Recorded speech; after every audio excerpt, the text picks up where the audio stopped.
Hello, welcome. My name is Mohammed, and today I would like to look into Firebase Studio with you to see what kind of opportunities and features being provided through using Firebase Studio. As you might know, that's a cloud-based development environment introduced by Google, which you can easily use this environment through your browser. So if you know it's a combined project IDX, which it's integrated with Gemini and other services, you can develop different kind of applications like Android applications or maybe .NET based applications through Python, Flask or Node.js. And there are like frameworks like Next.js, React, Angular, or maybe Flutter that you can use as the base of your project. Also, there it's powered by AI. I mean that you can have a prototype by just providing some prompt, and it will create and initialize a project for you for, uh, in the area that you are interested. Also, you can use AI assistant there, which is great, I think. It's kind of a culture that no code, low code workflows that you can do lots of things with AI. But I think the most important thing is you don't need to carry your laptop everywhere you go. Also, there's an opportunity to connect it to the repository that you are working with, if that's a GitLab, GitHub, or whatever it is you're using for your project.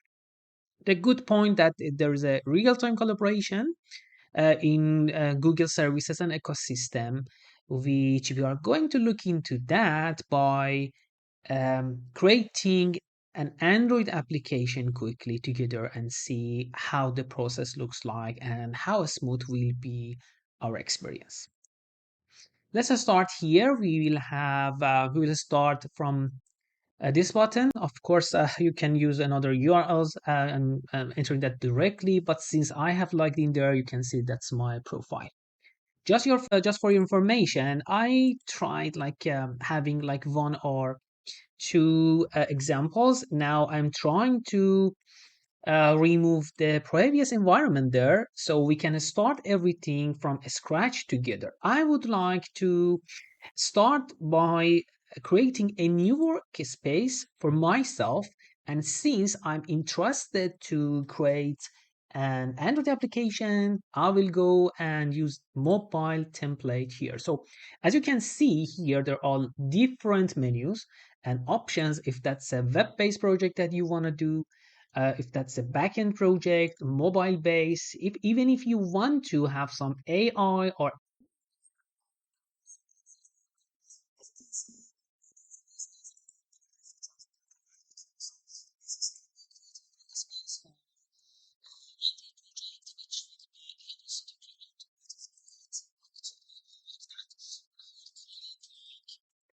temp.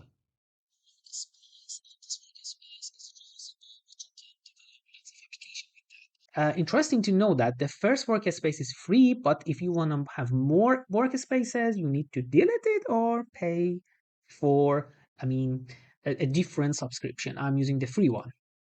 So here I started the environment, creating the environment, and so it goes through different steps to initialize the environment. So we will know when it's done. And I will stop recording here to saving your time, and it will come back when it's initialized. As you can see, the Android Studio is initialized, and now we can start developing a project with that. So it will start from here, and it shows you the same window and dialog that you are experiencing and having in your PC. So first, I would like to install some plugins like Copilot. Yes, I have installed that. And then it's exactly like what we are expecting from our PC, and it will ask to restart the environment, which will do that, and then we will start creating a composable project together. There are some other things which I would like to show you after it's restarted because it was an interesting experience for me working within this environment. It's not just only an Android Studio based environment. It's kind of container or virtual machine that providing different functionalities as well. First, let's start with a new project. Okay, I would like to start an empty activity base projects based on um, compose, which here I will just change the package name to AOSP inside, and I will say that Firebase app test. Okay, so the rest will be the same as I will set the minimum SDK to 10, which I think it will provide better, maybe some kind of different SDKs and API from the SDK. So let's start that and see how it goes. It was so fast, as you can see, creating the project. It's started like the same experience as you can have. But there's one thing which I would like to mention here. The initializing of project here might take like some minutes, if not that much, like maybe 3-4 minutes to be initialized exactly as you might have in your system while it's getting ready and providing different features and functionality. Let's have a quick tour in this environment. So I'm clicking here, as you can see, and it's exactly like a Ubuntu user interface. So if I click here, you see that that's the same applications that you will see in an Ubuntu machine. So you have Android Studio, you have a Google Chrome, you have software update, you have VIM, text editor, and others. Even there's a disk space, and that's very interesting.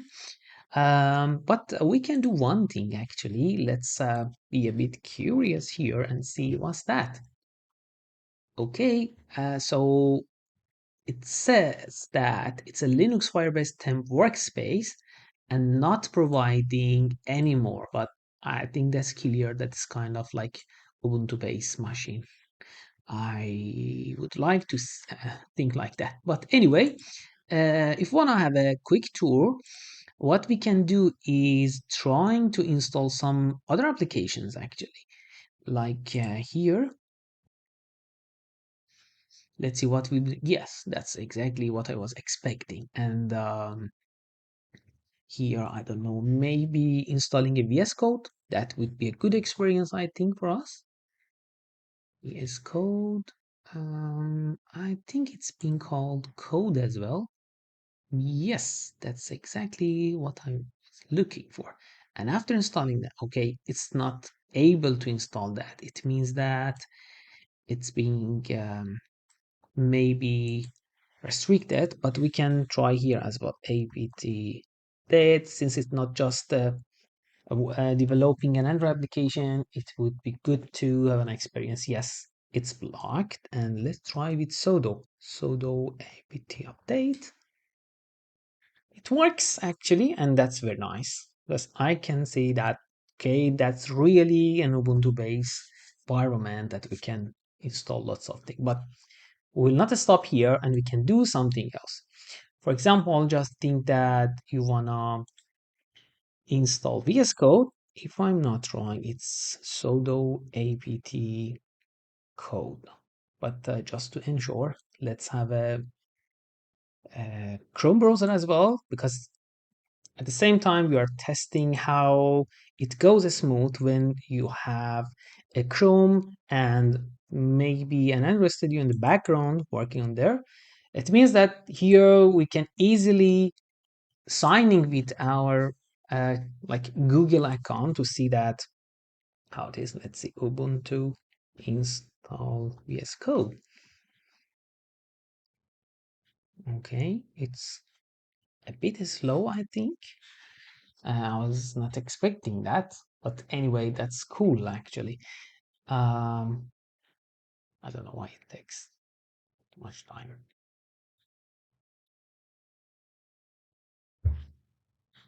Yeah, wait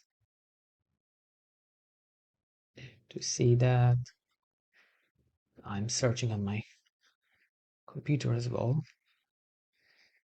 Luckily, to find the right command, but to be honest, it's not. It's maybe kind of curiosity. Yes, it works now. So we have two options here. Actually, we can use command line, which we saw that it works, and we can do one more thing by downloading a Debian package and trying to install that. That could be cool as well. So let's download this Debian package. Perfect, we have it. And I'm gonna see where is it, pwd, where rvls. Okay, so I'm gonna do that, the package dash I download, and yes, that's perfect. That's really nice to see that we have a real PC in cloud. And yes, accept whatever it is. So let's close it, but that's very nice. I like it, to be honest. I didn't do these things, but I just try to um, develop a simple application and build it. One of the reasons which I've tried to install the VS Code is to see how easy it will be to work with Copilot to develop the rest of the application with like an AI, like a Claude 4 or Sonnet 3.7 or even Gemini. But that's nice. Now we have the Android project configured very well, I think.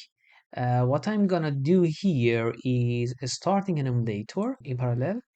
So the reason is to just saving time while we are doing something with VS Code. So just to check where is the application located. Yes, that's great. So I will use this address from here, and okay, I think it didn't copy anything, but it doesn't matter. We'll do it again together if you like, or if you are doing at the same time me. So I'm in the same folder of the project, and I will start running that with VS Code and see how it looks like there.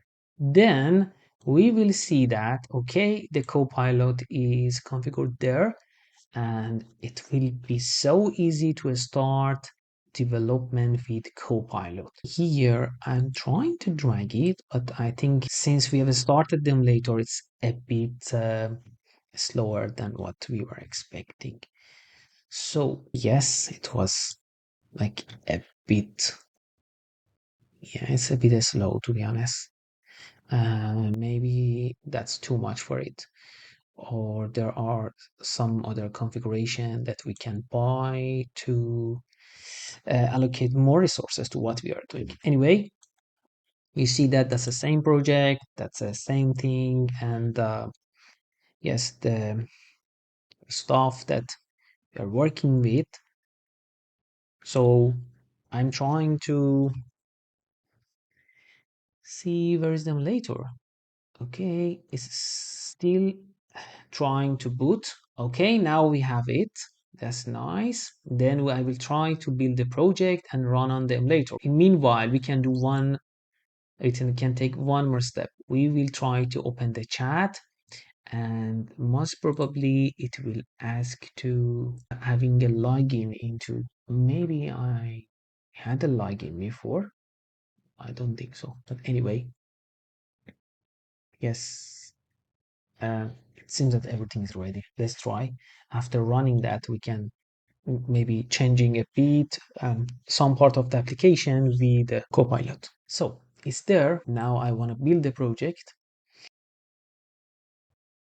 Yes, let's see the result and what we can do. It's not that much like smooth anymore, but that's still, I think, acceptable because we are doing lots of things. Android Studio usually takes and consume lots of resources from the memory, and that's for the emulator as well. And it depends on the other like processes that we are running. We have VS Code in the background. So what I want to do here is taking having a look at the system monitor to see that how much resources is allocated to this environment, which I think it would, oh my gosh, I cannot imagine. That's 64 gigabyte. That's a lot.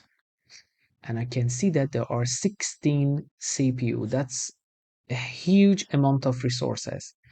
But I'm not sure that what kind of CPU is being there, since it's not that much fast and like it's a bit laggy. But the emulator is up and running. You can see that the CPU usage actually is high.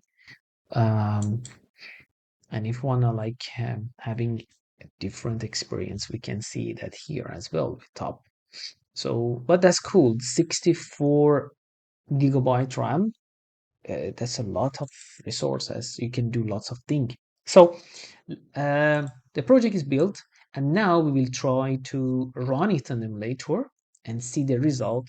How long will it take to run the application on the emulator? That's a very basic and simple application that's just like a hello world, which is created by Android Studio as a base of the application, and I don't expect to have like that much complication in building the application. But that since that's the first time, it might take a bit more. It's launching on device. This part is, to be honest, is not that much fast. Yeah, I can see that the CPU usage is not really high, but same time we can do one thing. Let's be a bit more curious about what kind of CPU is there. As I can see, yes, it's saying that the CPU for this virtual machine is Intel Xeon with 2.2 gigahertz clock. The family of the CPU is 6 and the model is 7. So if you're interested, you can search in the web and see the score of the CPU. Yeah, I don't. We can do one, take one more step and see how much. Oh, that's a lot of resources actually, and still there are kind of yes, this one, and then yeah, maybe 2 gigabytes, something like that. If I'm not wrong, I can check it later. But anyway, it's not running yet. That's a bit surprising to me. I don't know why. Yes, just installed and it's trying to run the application.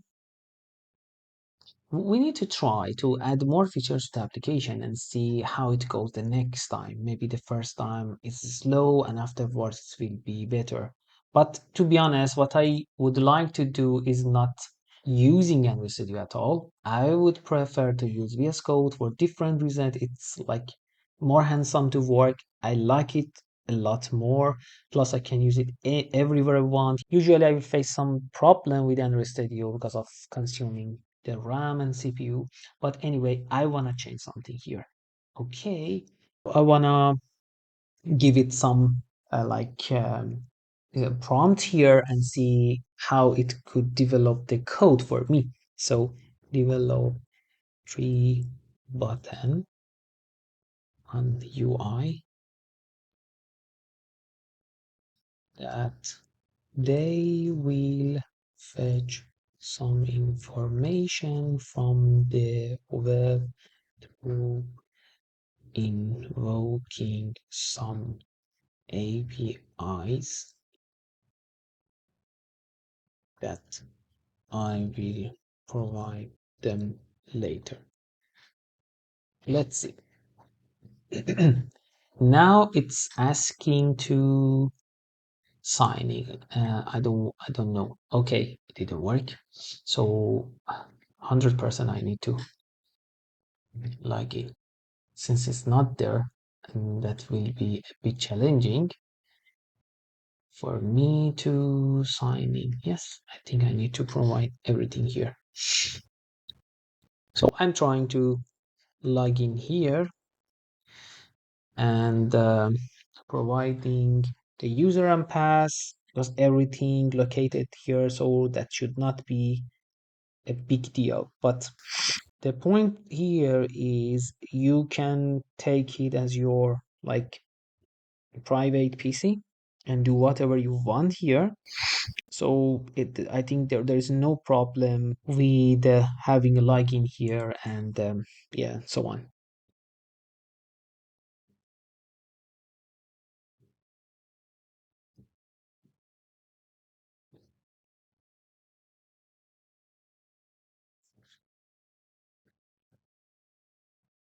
Okay, I'm trying to do the rest of that. Anyway, that's the last step, which I need to provide some keys.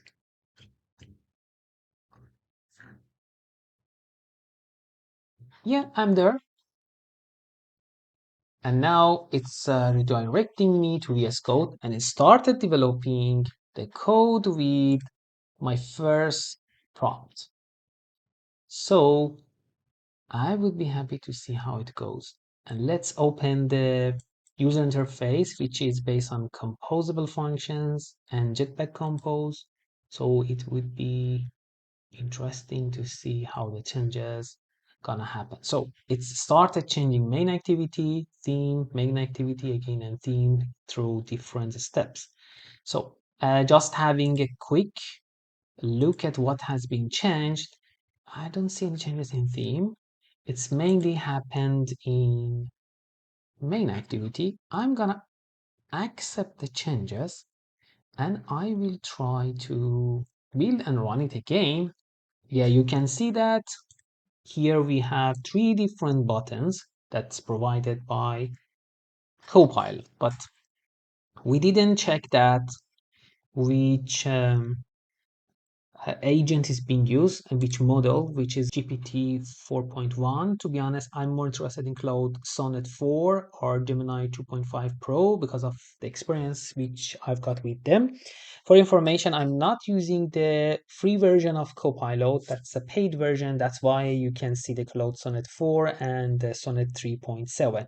Anyway, the idea of this video was just looking around Firebase Studio and see what kind of experience it's providing and what kind of features. I don't know what's happening here. What happened there? Let's try it again. It was not successful by installing or running application. It's launching it again. Let's see the result, and I can open the logcat to see if there is any crash or something like that. Install successfully, and of course, yes, there is a crash. Anyway, I can see that, but I think it's not. Maybe because of our application. We can try it again. Like, yes, it's running now. And again, it's slow. A bit disappointing in sense of maybe, yeah, that's totally like not acceptable. Maybe we need to provide a better prompt. Anyway, I'm not gonna continue developing a code in this video because it's gonna be like a lengthy video and not usable. I will try to provide another video and creating an application in Firebase Studio with the Copilot. You can have your experience on your own and provide any feedback, or you have any question, you can reach me through putting some comments. Just for information, this environment is VNC enabled, so you will be able to copy and paste something from clipboard, having like a flash screen, and there are some configuration for the this environment that you are working that, or disconnecting and like leaving that. So I will try to stop the environment, and thank you for watching the video. If you like it, please hit the like button and subscribe to be notified for the new video. See you in the next one.